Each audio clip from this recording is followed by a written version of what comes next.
شروع اللہ کے نام سے جو بڑا مہربان نہایت رحم والا ہے۔ ہا میم، اس کتاب روشن کی قسم کہ ہم نے اس کو مبارک رات میں نازل فرمایا، ہم تو رستہ دکھانے والے ہیں۔ اسی رات میں تمام حکمت کے کام فیصل کیے جاتے ہیں، یعنی ہمارے ہاں سے حکم ہو کر بے شک ہم ہی پیغمبر کو بھیجتے ہیں۔ یہ تمہارے پروردگار کی رحمت ہے، وہ تو سننے والا جاننے والا ہے۔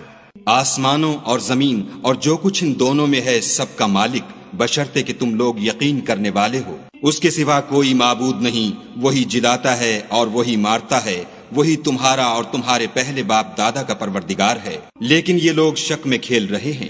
تو اس دن کا انتظار کرو کہ آسمان سے صریح دھواں نکلے گا جو لوگوں پر چھا جائے گا، یہ درد دینے والا عذاب ہے۔ اے پروردگار، ہم سے اس عذاب کو دور کر، ہم ایمان لاتے ہیں۔ اس وقت ان کو نصیحت کہاں مفید ہوگی جبکہ ان کے پاس پیغمبر آ چکے جو کھول کھول کر بیان کر دیتے تھے۔ پھر انہوں نے ان سے منہ پھیر لیا اور کہنے لگے یہ تو پڑھایا ہوا اور دیوانہ ہے۔ ہم تو تھوڑے دنوں عذاب ٹال دیتے ہیں مگر تم پھر کفر کرنے لگتے ہو۔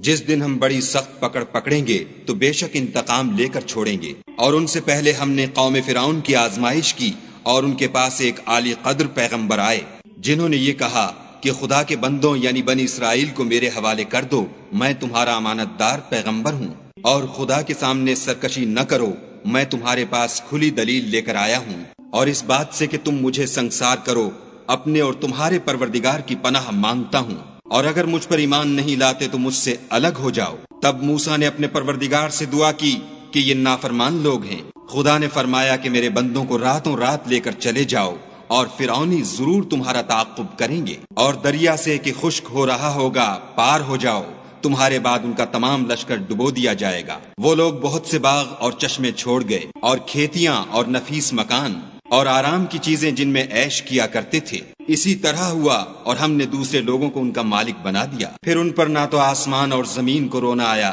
اور نہ ان کو مہلت ہی دی گئی، اور ہم نے بنی اسرائیل کو ذلت کے عذاب سے نجات دی، یعنی فرعون سے، بے شک وہ سرکش اور حد سے نکلا ہوا تھا۔ اور ہم نے بنی اسرائیل کو اہل عالم سے دانستہ منتخب کیا تھا، اور ان کو ایسی نشانیاں دی تھیں جن میں صریح آزمائش تھی۔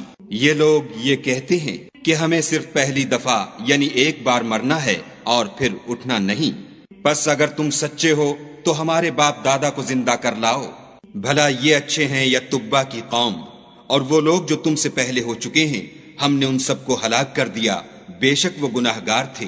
اور ہم نے آسمانوں اور زمین کو اور جو کچھ ان میں ہے ان کو کھیلتے ہوئے نہیں بنایا، ان کو ہم نے تدبیر سے پیدا کیا ہے، لیکن اکثر لوگ نہیں جانتے۔ کچھ شک نہیں کہ فیصلے کا دن ان سب کے اٹھنے کا وقت ہے، جس دن کوئی دوست کسی دوست کے کچھ کام نہ آئے گا اور نہ ان کو مدد ملے گی، مگر جس پر خدا مہربانی کرے وہ تو غالب اور مہربان ہے۔ بلا شبہ تھوہر کا درخت گناہگار کا کھانا ہے، جیسے پگھلا ہوا تانبا پیٹوں میں اس طرح کھولے گا جس طرح گرم پانی کھولتا ہے۔ حکم دیا جائے گا کہ اس کو پکڑ لو اور کھینچتے ہوئے دوزخ کے بیچوں بیچ لے جاؤ، پھر اس کے سر پر کھولتا ہوا پانی انڈیل دو کہ عذاب پر عذاب ہو۔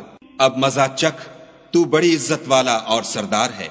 یہ وہی دوزخ ہے جس میں تم لوگ شک کیا کرتے تھے۔ بے شک پرہیزگار لوگ امن کے مقام میں ہوں گے، یعنی باغوں اور چشموں میں، حریر کا باریک اور دبیز لباس پہن کر ایک دوسرے کے سامنے بیٹھے ہوں گے۔ وہاں اس طرح کا حال ہوگا، اور ہم بڑی بڑی آنکھوں والی سفید رنگ کی عورتوں سے ان کے جوڑے لگائیں گے۔